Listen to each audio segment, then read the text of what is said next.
Good afternoon, people. Good afternoon, my people. Today is Saturday, 13th of June, 2020.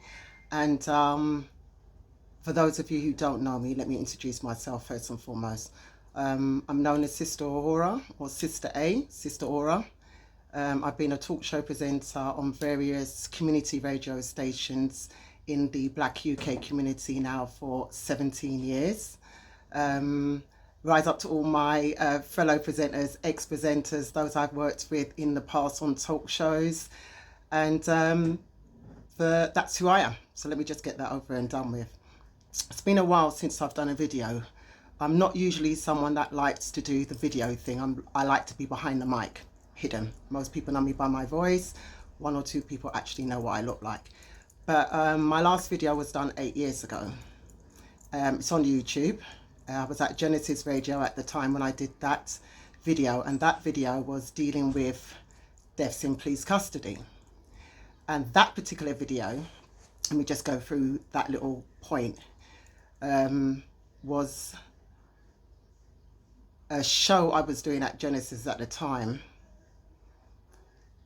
based around the fact that 4 or 5 major advertising companies at the time was spending something like £4 million on advertising Top Boy. Now, I had a problem with that at the time when Top Boy was first due to be hitting the TV screens.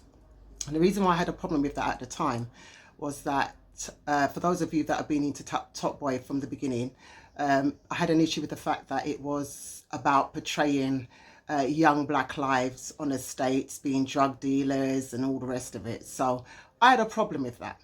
And I had a problem with that for the fact that those advertising agencies who managed between them to find £4 million to put the billboards up on the posters and the advertising it on the buses and everything else, found that money and felt that money was important. £4 million was important enough to promote this negative portrayal, negative stereotype of black young lives on local estates in South London.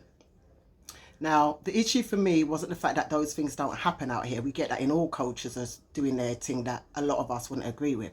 It's the fact that the £4 million that was so easy to find to advertise that, why wasn't it that easy to find £4 million to invest in projects and schemes and things that would be productive and help young people, young black males, young black people, young black females in the community?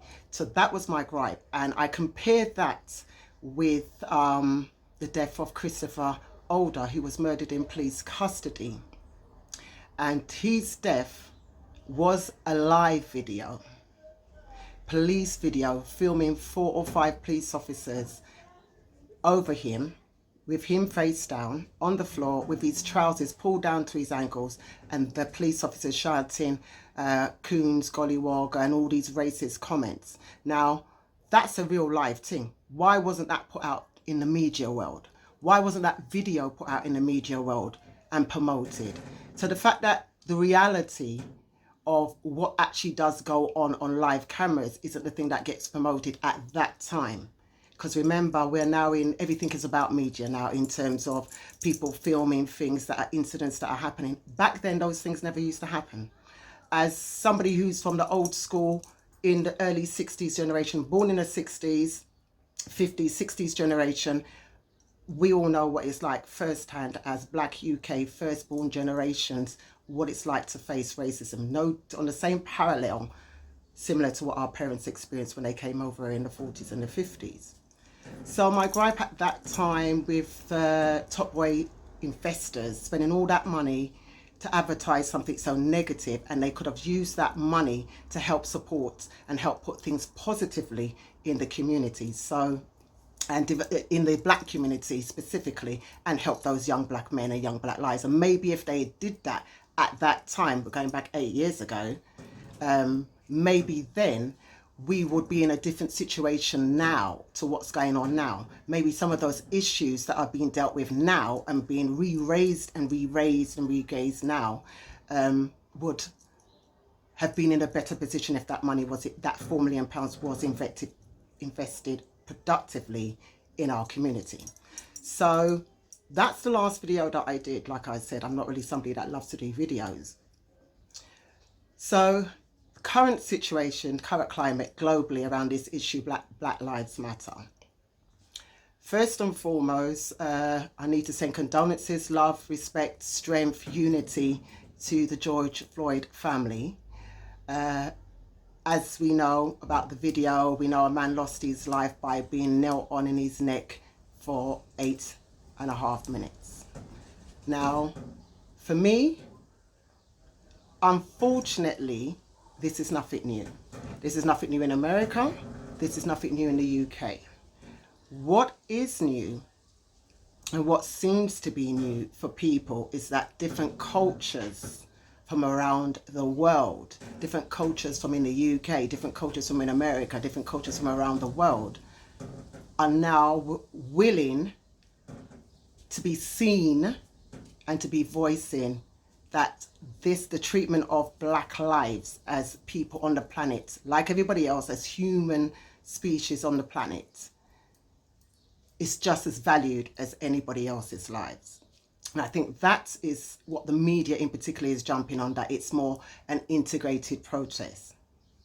Now, for me, I think we need to take a pause. And when I say take a pause, I'm not saying it's not right to protest. It's not right to demonstrate. I'm not even touching that. People have different ways of expressing their disgruntledness or their anger about something that's happening in the world or in a particular society. What I think people should be aware of is that the demonstrations in itself can be a diversion tactic. And that diversion tactic is that you can always be focused on one thing while other things are going on in the background. So I think that's an awareness that people in general, no matter how you choose to demonstrate, you need to be aware of. Still keep abreast of all those other things that are going on, because I think the current time we're in with this coronavirus thing, I think people are going to be diverted, and I think they're not going to be too aware of legal decisions that are going to be made or that will impact and affect them. So that's the point of diversion. Now, the key issue about Black Lives Matter, I find it hard when that term keeps being repeated, because that statement shouldn't have to be made. Everybody knows that there shouldn't be a statement around the world to tell the world that Black Lives Matter. Everywhere on this planet that the Most High has blessed us with, that the Creator and the universe has put together out here, every inch of it, there's one of us with dark melanated skin. If we are deemed through historical facts and knowledge the first of civilized people, we exist everywhere then, historically and currently. Black lives have always mattered.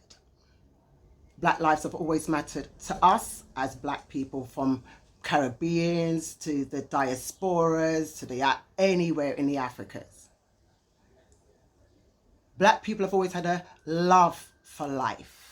We've had a love for our families. We've had a love for other people's cultures. We've never created a problem against humanities. You don't see Black cultures bombing up other countries. You don't see Black cultures or African cultures trying to hold people down, oppress people. We've been through oppression. Most of us know our journey, our story. Not his story, our story. For those of us know that our stories have been rewritten to suit the oppressors or those who oppress, to make themselves look good, or to make look like as oppressors you've then become our heroes and our sheroes and our saviors. What people need to stay focused to is the work that has always been going on in every day of our lives as black people. There are black organizations, black groups that have always existed from in our parents' days. When our parents came here in the 40s and the 50s, they did exactly the same thing. Most of us of my era and older, that's 50 plus, we know about the early days of the riots. We know about the early days of, racism riots. The first children born from the black UK migrants are now reaching in their 50s and 60s. And through that time of being hardworking, majority of us are hardworking black people who have contributed, not just our parents and not just our forefathers and our ancestors, continuously contributing to the UK lifestyle, the UK economy, to ensure that they can see themselves as a little island, but a very powerful little island economically. That is 90% due to the works of migrants like my parents and recently new migrants. That contribution for our lifetime of the new generation is constantly being belittled, not being acknowledged. We've reached our generation age where a lot of us are looking at ourselves, boy, we reach our parents' age now, we are 50, I done 60 now. And today, 2020, we're still dealing with, on the same basis like our parents did back in the 40s and 50s, of the same issue of having a problem with black people, black culture, black lives. And UK is 100% guilty and accountable of doing exactly the same as America, whether it's police brutality, whether it's educational disadvantages, whether it's economical disadvantages, whether it's promotional disadvantages, whether it's getting the best schools or the best options or even housing advantages. That has never stopped in the UK of making sure and ensuring that it's black UK lives who always are the disenfranchised from that. That's common knowledge. It's common standard. Sometimes I always find it almost, what's the word?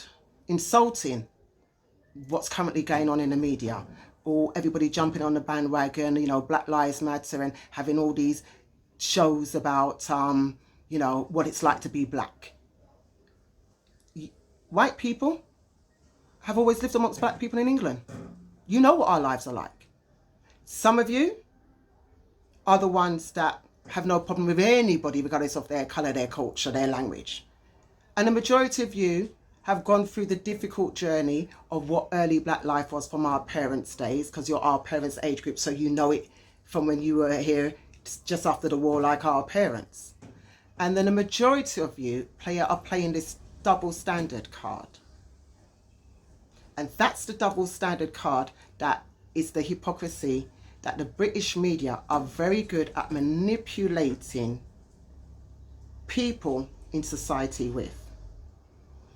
If honesty is truth and truth is honesty and honesty is righteousness and justice, then I think a lot of people who are white need to be honest about their own self-racism. Supporting marches and being seen to stand up with your fellow black brothers and sisters is one thing. But when we go back as black people into our working environments and we do our daily jobs like we've always been doing, regardless of how many jobs we've had or many different careers we've chosen to go into, nothing has changed in terms of our experience of internal institutionalized racism. From supermarkets, whether it's Sainsbury's, whether it's Tesco's, whether it's Waitrose, from the office jobs that we do for all these corporate companies, we experience racism. And also, a lot of us as females, sexism, sexual harassment. I have never, in all the time that I have worked in multiple industries, I'm a woman that like to have multiple experiences, so I'm educated. I've been academically educated of things of my interests and stuff, like most people. And like most of the black women into it. I can speak for myself as a black woman. From school, my first experience of racism and difference was from UK schools. Now, we say that schools have changed, and we used to have this psychology that the past doesn't matter. And I used to always say to people, you get rid of your past and let me hold on to my ancestral past. Because if the past doesn't matter, then the UK British people wouldn't be celebrating and their heroes and their sheroes, that they, whether they're heroes that have murdered people in wars, they celebrate them, they acknowledge them. They don't turn around and say the past doesn't matter. Black history, our story, our Black African story has always existed and has always mattered, past, present, and in the future. Life doesn't exist without the role and the involvement of those classified as the first civilized people of the world. Everybody loves what we offer. They love our language when we're ready for talking our patois. Them love our style, our dressing. They love our makeup. Them love our different look. They love our food. And we've got no problem sharing it. Because that's what we're about. We're about love. We share you our things. And we don't share you and grudge you when we're sharing you. We share it.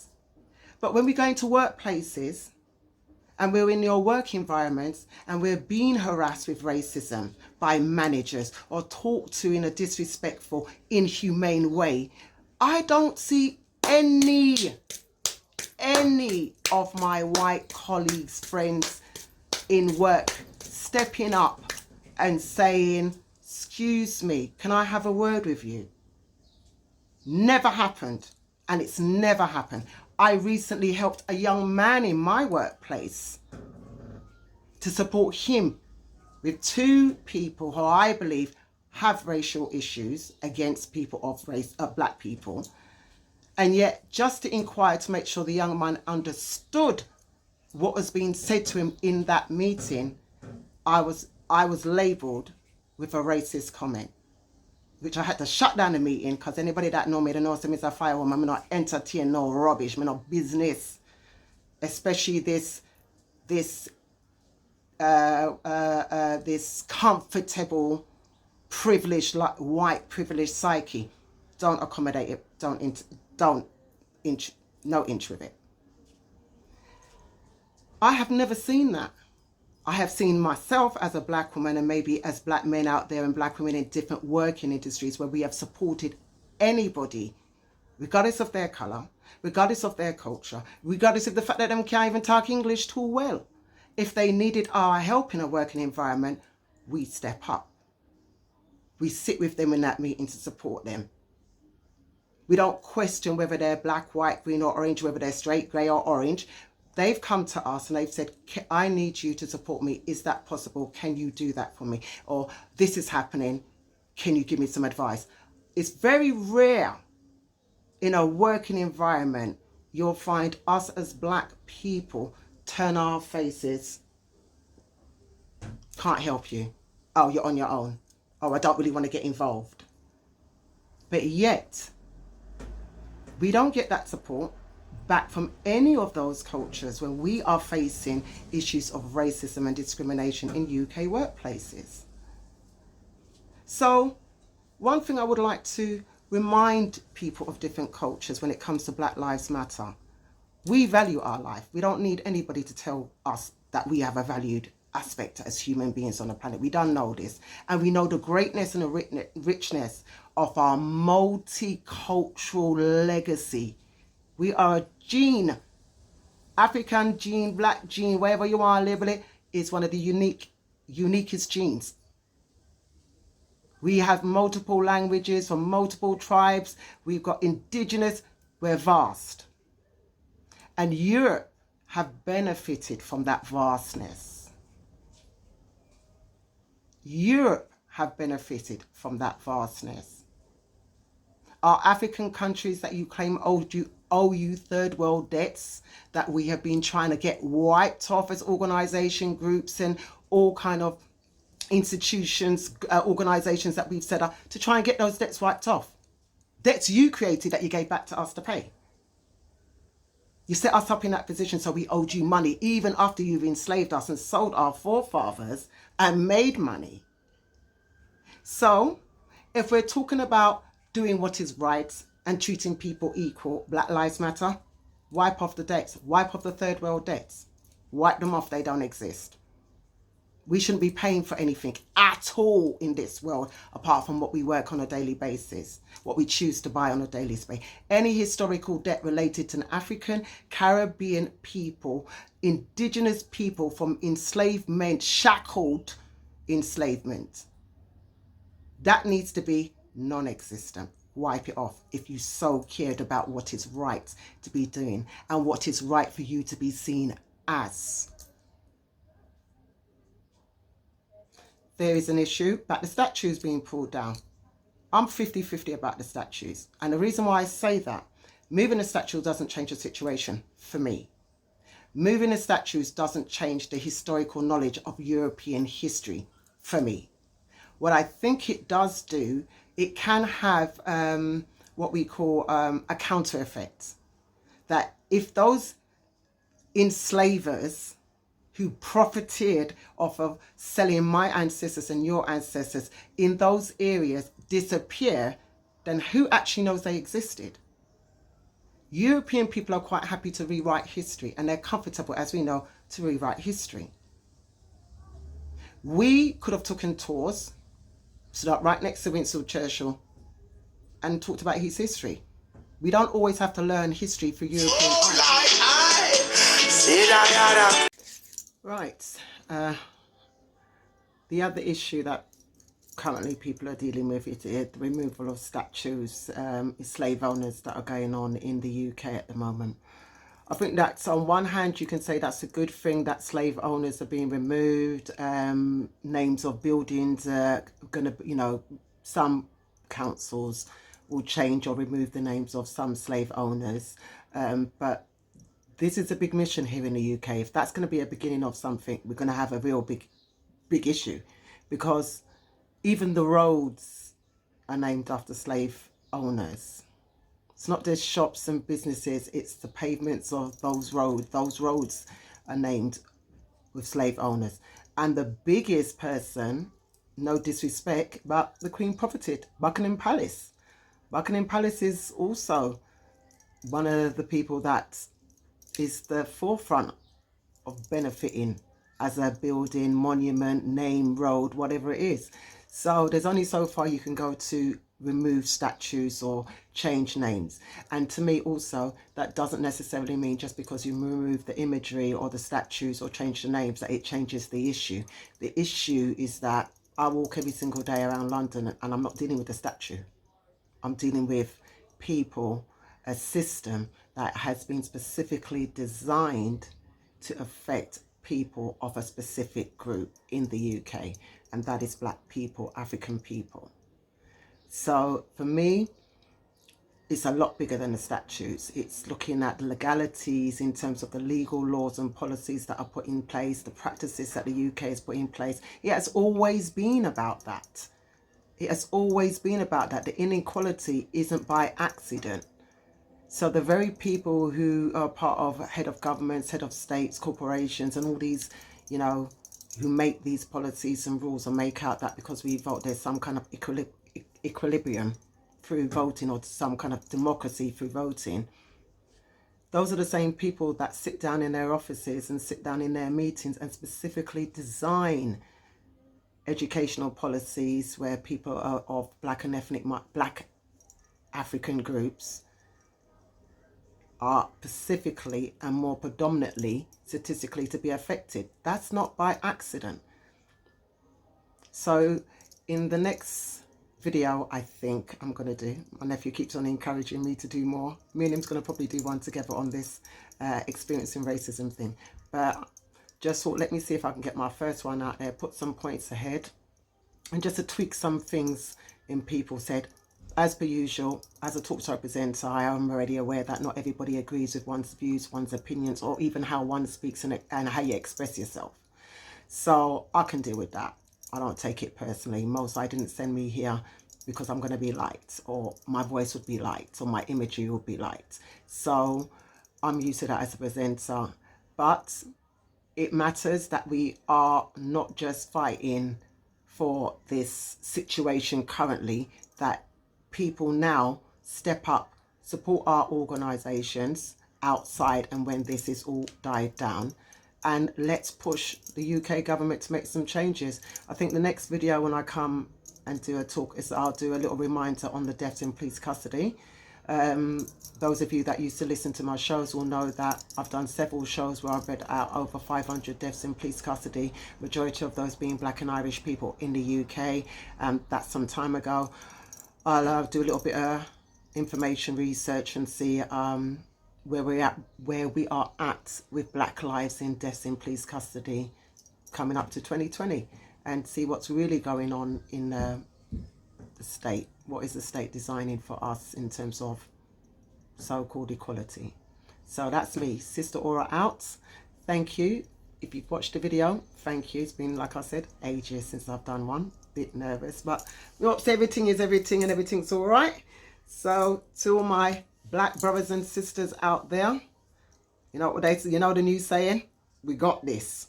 And we definitely have. We've always had the strength, and we will continue to have the strength and the blessings of the Most High. We got this. Stay blessed. Till next time.